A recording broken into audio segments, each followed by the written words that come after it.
Is Art and the Steelers making a mistake bringing back Big Ben? Yep, they are.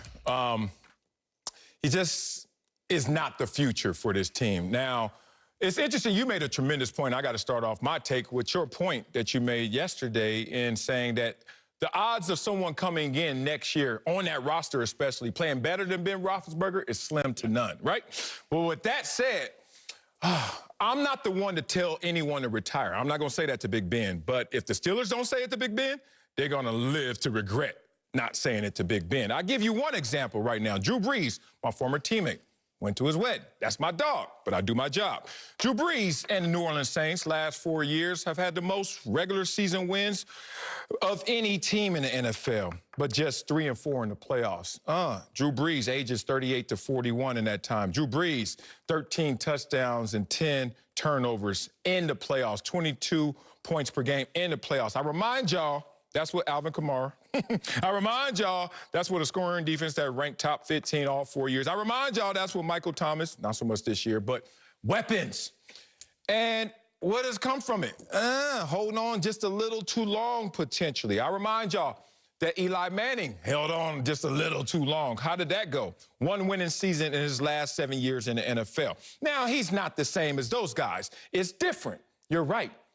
There are young gunners out there now, if you want to talk about the AFC quarterbacks. Lamar Jackson, Josh Allen, Patrick Mahomes, Baker Mayfield, all 25 or younger, and those were the final 4 quarterbacks left standing in the AFC playoffs. So if you look at this situation, I think the Steelers are stuck. They're in a pickle. They are not saying it with their chest. Listen to this empty statement that they put out there when they said, Ben Roethlisberger, we had a productive meeting. You know what? He assured us he's committed to coming back. And I told Ben, we'd like to help you come back and win a championship. Now, we got to work on this contract. I thought I heard stupid yesterday when I heard Carson Wentz calling up my boy Pittman Jr. and saying, hey, can I get the number for the jersey? Nah. Oh, I was thinking about changing it anyway. Empty statement. This is an empty statement. You start with the contract. Ben, this is the number. If you can't meet that number based on what we think your value is in performance, then we don't need to talk anymore. They're going about it backwards because they don't want to say what they know they need to say. Ben, it's been amazing. It's been insanely great, but it's time to move on. So I love that take, and my thoughts are very simple. I do think that the Steelers are in a bind in bringing back Big Ben. And I think of this idiom, I think of this phrase that I never truly understood, robbing Peter to pay Paul. Right? I spent a lot of time reading biblical texts, and I never understood that. Like, they never really robbed each other. Then I realized, it was talking about taxes and the Roman church, etc.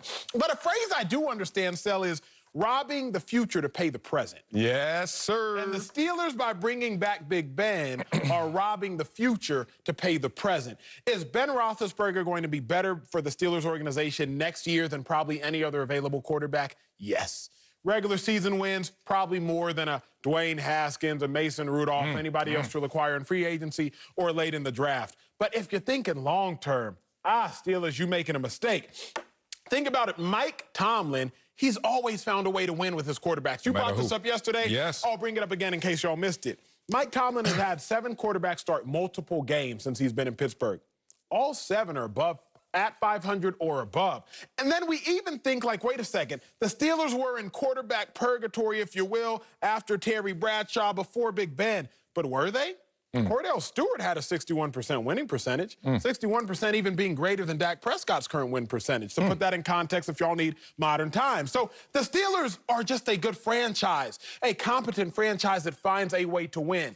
Bringing back Ben Roethlisberger, yes, putting a Band-Aid on something that requires surgery. And the Steelers, they need more than a Band-Aid right now because the Ravens, the Browns, the Bengals, all within that division, they moving full steam ahead. Yeah, they are moving full steam ahead. Look at the Pittsburgh Steelers when it matters most, whether that's postseason or even last year at the end of the season. Went 1-4 their last 5 games. But Ben Roethlisberger, they haven't won a playoff game since 2016, dog, and have lost 3 straight playoff games. So remember, I gave you the Drew Brees comp in terms of, you got all you need. They have weapons. One of 3 teams in the NFL that had 3 receivers with 800-plus yards last year. I know Ben was the one throwing on the ball, but Ben also had his worst season ever in yards per attempt and yards per completion.